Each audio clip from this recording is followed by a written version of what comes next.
성도 여러분, 안녕하세요. 오늘은 룻기 강의 마지막 시간으로 룻기 4장 11절부터 22절까지를 본문으로 하여 성도의 애가를 찬가로 바꾸시는 하나님이라는 제목으로 말씀을 나누겠습니다. 첫 시간에 말씀드린 바와 같이 룻기의 시대적인 배경은 사사시대입니다.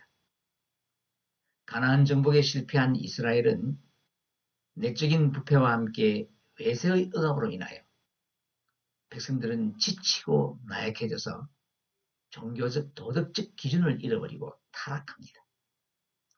그리하여 하나님을 바로 숨기지 못하고 사람마다 각기 자기 소견에 오른 대로 행하다가 지파 간의 갈등으로 두 번이나 내전을 치르는 참담한 상황에까지 이르게 됩니다. 룻기는 이러한 어두운 시대를 배경으로 펼쳐지는 아름다운 사랑 이야기입니다. 하지만 이 이야기는 단순한 인간의 사랑 이야기가 아닙니다. 헌신적인 한 이방 여인 룻과 자기 희생적인 보아스의 사랑을 통해 하나님의 멈추지 않는 구속의 역사를 보여주고 있는 것입니다. 인간이 불법을 행하고 영적으로 타락하여 더 이상 소망을 기대할 수 없는 지경에 이르렀을지라도 하나님의 인간을 향한 사랑은 멈추지 않습니다.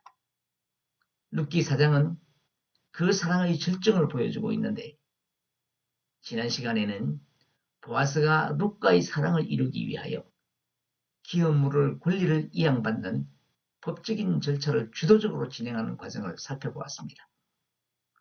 그 과정에서 하나님이 우연이라는 방법으로 배후에서 역사하셔서 우선순위에 있는 기업물을 자로부터 보아스가 기업물을 권리와 의무를 넘겨받게 됩니다. 보아스는 그 사실을 성문에 모인 장로들과 백성들에게 알리고 그들이 그 일의 증인이 되었다고 말합니다. 자, 오늘은 백성들과 장로들이 보아스의 그 말에 호응하여 스스로 증인이 되어 그 사실을 확정하고 나아가서 보아스와 그의 집을 위하여 복을 비는 것으로부터 시작합니다. 먼저 11절을 함께 읽겠습니다. 성문에 있는 모든 백성과 장로들이 이르되 우리가 증인이 되나니 여호와께서 내 집에 들어가는 여인으로 이스라엘의 집을 세운 라헬과 레아 두 사람 같게 하시고 내가 에브라스에서 유력하고 베들레헴에서 유명하게 하시기를 원하며. 성문에 있는 모든 백성과 장로들은 10절에서 보아스가 너희가 오늘 증인이 되었느니라 라고 한 말에 호응하여 우리가 증인이 되나니 라고 대답합니다. 이로써 룻은 보아스의 평생에 발리도록 공인이 되고 룻의 명칭도 말론의 아내에서 내 집에 들어가는 여인으로 바뀝니다. 그리고 이후로는 룻의 이름 앞에 꼬리표처럼 따라붙던 이방 여인이라는 수식어도 사라집니다. 백성들과 장로들은 보아스와 룻의 결혼을 인정한 후에 보아스와 그의 집을 위하여 세 가지의 복을 빌어줍니다. 첫 번째 축복은 내 집에 들어가는 여인으로 이스라엘의 집을 세운 라헬과 레아 두 사람과 같게 하시고입니다. 이스라엘 사람들이 상종할 수 없는 사람으로 여겼던 모압 여인 룻을 라헬과 레아처럼 되기를 축복하고 있는 것입니다. 라헬과 레아는 야곱의 아내들로서 이 두 여인의 몸종들과 함께 이스라엘의 12지파의 시조를 낳은 사실상의 이스라엘 민족의 어머니들입니다. 하나님은 그녀들을 통해서 이스라엘에게 물질과 영적인 축복을 허락하셨습니다. 그 당시 남성 중심적인 사회적 상황으로 보면 이스라엘 12지파의 조상인 야곱을 보아스의 비호로 삼지 않고 이방 여인인 룻을 야곱의 아내들인 라헬과 레아에 비유하여 그녀들과 같게 해달라는 것은 상상할 수 없을 만큼 파격적이며 엄청난 축복입니다. 자, 그런데 레아와 라헬은 한 자매로 레아가 언니인데 동생인 라헬의 이름이 먼저 나옵니다. 자, 그것은 야곱이 라헬을 더 사랑한 때문이기도 하겠지만 창세기 35장 16절에서 19절을 보면 라헬이 베냐민을 낳고 죽게 되는데 그녀가 묻힌 곳이 바로 베들레헴 길이었습니다. 그 베들레헴, 즉 에브라시 바로 이어나오는 두 번째 축복과 연관되어 라헬을 더 높여 이름을 먼저 거론한 것입니다. 두 번째 축복은 내가 에브라스에서 유력하고 베들레헴에서 유명하게 하시기를 원하며입니다. 앞서 이스라엘의 집을 세운이라고 할 때의 세운이라는 말은 사무엘하 7장 12절에서 하나님이 다윗에게 나단 선지자를 보내어 내가 내 몸에서 날 내 씨를 내 뒤에 세워 그의 나라를 견고하게 하리라고 언약을 맺으실 때와 표현이 같습니다. 그러니까 보아스가 룻과 결혼하여 낳은 상속자를 통하여 보아스의 집이 세워지는 것은 장차 다윗의 집을 통하여 이스라엘 집이 세워지는 것과 같다는 것입니다. 그러므로 룻도 이스라엘 집을 세운 여인이라는 것입니다. 그러니까 그 집안은 유명할 수밖에 없습니다. 그리고 실제로 보아스는 이름도 없는 우선순위자와는 달리 율법을 준수하는 믿음과 경건함으로 이웃에 인애를 베풀어 명성을 얻게 되고 하나님의 말씀인 성경에 명예로운 이름으로 길이 남게 되는 축복을 받는 사람이 됩니다. 세 번째 축복은 12절입니다. 함께 읽겠습니다. 여호와께서 이 젊은 여자로 말미암아 내게 상속자를 주사 내 집이 다말이 유다에게 낳아준 베레스의 집과 같게 하시기를 원하노라 하니라. 베레스의 출생에 관한 이야기는 창세기 38장에 나옵니다.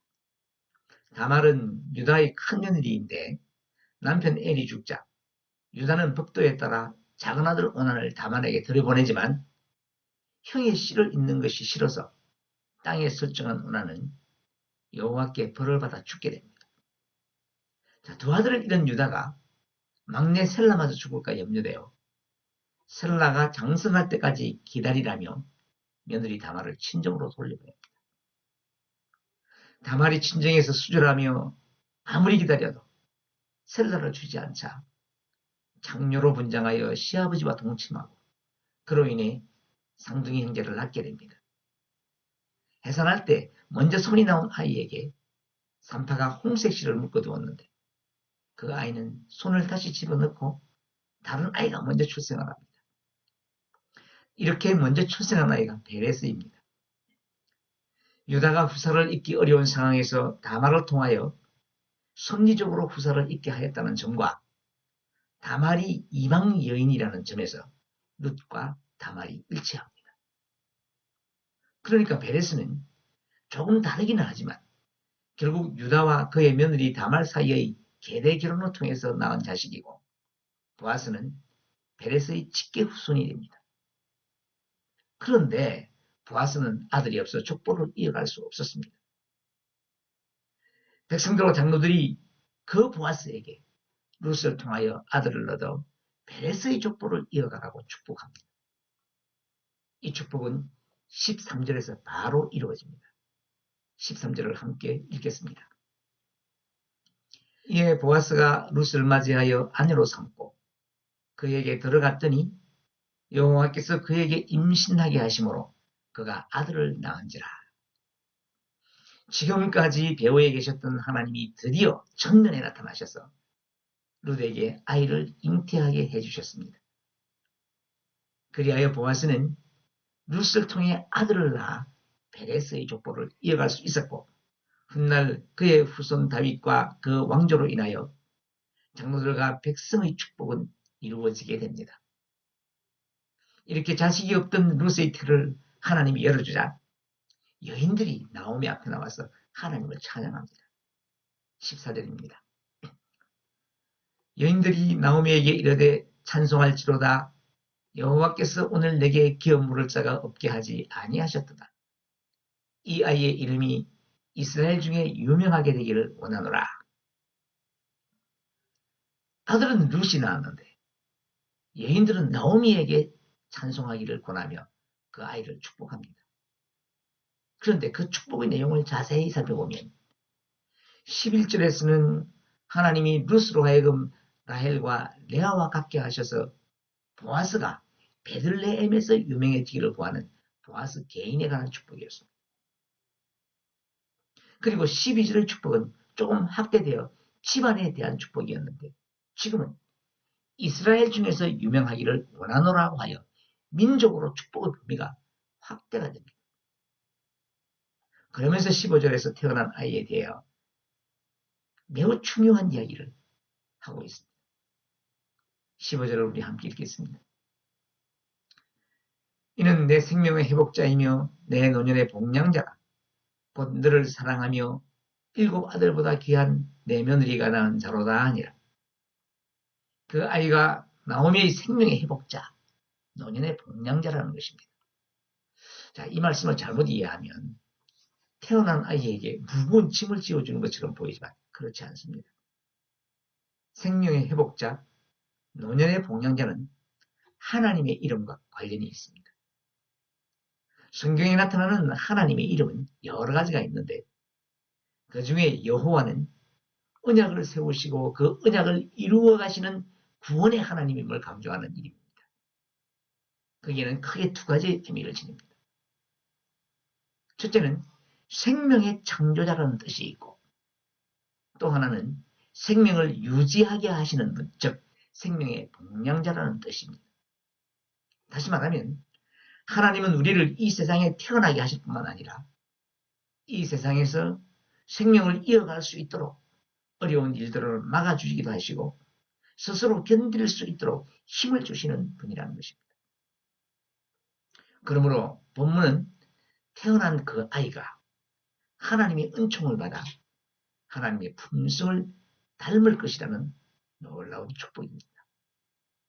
그리고 여인들은 룻을 7 아들보다 귀한 며느리라고 말합니다. 7은 성경에서 완전하고 이상적이며 충만하다는 의미를 담고 있는 숫자로 여겨집니다. 그래서 7 아들은 아들을 중요하게 여기던 당시 유대인들에게는 더할 나위 없는 큰 축복이라는 의미가 되는데 룻을 그보다 더 귀한 며느리라고 칭송을 하는 것입니다. 자, 이렇게 룻이 칭송을 받을 수 있었던 것은 그동안 시어머니 나오미에게 베풀었던 룻의 헤세드 때문이라고 볼 수 있습니다. 또 흥미로운 것은 아이를 낳으면 부모인 보아스나 룻 아니면 할머니인 나오미가 이름을 지어주는 것이 일반적인데 17절을 보면 이웃 여인들이 이름을 지어주면서 나오미에게 아들이 태어났다고 합니다. 이것은 나오미가 모압 지방에서 돌아왔을 때 마을 여인들이 와서 나오미가 아니냐라며 반겼는데 그때 나오미는 자기는 희락의 존재가 아니라 쓴 존재이므로 나오미라고 부르지 말고 마라로 불러라고 했습니다. 그런 나오미에게 아들이 태어났다고 말함으로써 나오미의 잃어버렸던 이름이 회복되었음을 상징하는 것입니다. 즉, 쓴 것이 끝나고 기쁨과 환희가 그녀에게 돌아왔다는 것입니다. 그리고 그 아이의 이름을 오벳이라고 했는데 오벳이라는 이름은 종, 숨기는 자라는 뜻으로 앞서 말한 것처럼 나오미에게 생명의 회복자, 노년의 복량자라는 의미도 담겨 있지만 다른 한편으로는 하나님을 잘 숨기는 자가 되라는 뜻에서 붙여준 이름일 것입니다. 그러면서 그를 다윗의 아버지인 이새의 아버지라고 소개하므로 이스라엘의 위대한 왕인 다윗의 조상이 될 것임을 예언한 것입니다. 이 예언은 우상숭배의 땅 모압 출신의 비천한 여인이 다윗 왕가의 조상이 된다는 사실을 통하여 하나님의 구속사의 오묘함을 보여주고 있습니다. 더 나아가 룻은 메시아의 혈통의 조상이 됨으로써 유대인뿐 아니라 만민을 구원하려고 이 땅에 오시는 그리스도의 구속사역의 성격을 보여주는 역할도 하게 됩니다. 그런 후에 18절부터 22절까지 족보가 등장하는데 베레스로부터 시작됩니다. 앞서 말씀드린 것처럼 베레스는 유다가 다말에게서 얻은 아들입니다. 그런데 본문을 자세히 살펴보면 보아스가 7번째 언급되고 다윗은 10번째로 언급됩니다. 10손가락을 상징하는 10이라는 숫자도 7과 마찬가지로 이스라엘 민족들에게는 매우 중요한 환전수입니다. 그래서 성경 기자가 7과 10을 맞추기 위해 의도적으로 베레스에서부터 족보를 시작한 것이라고 추측할 수 있습니다. 이렇게 하여 룻의 이야기는 이스라엘의 위대한 왕 다윗으로 연결되고 보아스와 룻의 만남과 결혼 및 오벳의 출생 이야기는 결국 하나님께서 모든 일의 배후에 계셔서 당신의 인애, 즉 헤세드로 그들을 주장하셨다는 것을 보여줍니다. 동시에 다윗 왕의 계보에는 하나님의 헤세드를 아름답게 실천한 사람들이 있다는 것도 보여줍니다. 그리고 이방 여인 룻이 위대한 다윗 왕의 족보에 포함되고 훗날 이 땅에 오실 그리스도의 조상이 되었다는 것은 하나님의 구원은 인종이나 신분, 성별 등과는 관계가 없다는 것을 말하고 있는 것입니다. 구원은 오직 하나님의 은혜와 그 하나님의 은혜에 호응하는 인간의 아름다운 신앙으로 이루어지는 것입니다. 이제 말씀을 맺겠습니다. 하나님은 성도의 애가를 창가로 바꾸시는 분이십니다. 나오미가 이방 땅에서 남편과 자식들을 모두 잃고 고향인 베들레헴으로 귀환했을 때는 텅 비어있는 상태였습니다. 다시 말하면 희망을 기대할 수 없는 상실과 피폐의 상태였습니다. 그래서 환영하는 여인들에게 나를 나오미라 칭하지 말고 차라리 마라라 칭하라고 했습니다. 그러나 그녀의 말년은 위로와 기쁨으로 충만해졌습니다. 이웃 여인들이 나오미의 행복을 보고 그를 돌본 하나님께 창가를 불러드리고 있는 것입니다. 나오미의 애가는 이제 창가로 바뀌었습니다. 사랑하는 여러분, 인생은 때때로 역경 속에서 애가를 불러야 할 때도 있지만 성도의 애가는 애가로 멈추지 않습니다. 왜냐하면 보아스가 룻을 아내로 삼고 나오미의 기업을 누리기 위해 쉬지 않았던 것처럼 하나님께서 우리를 위하여 지금도 쉬지 않고 일하시며 우리의 애가를 창가로 바꾸시기 때문입니다. 이런 하나님의 은혜가 여러분의 일생에 충만하시기를 축복하며 룻기 강해를 마치겠습니다.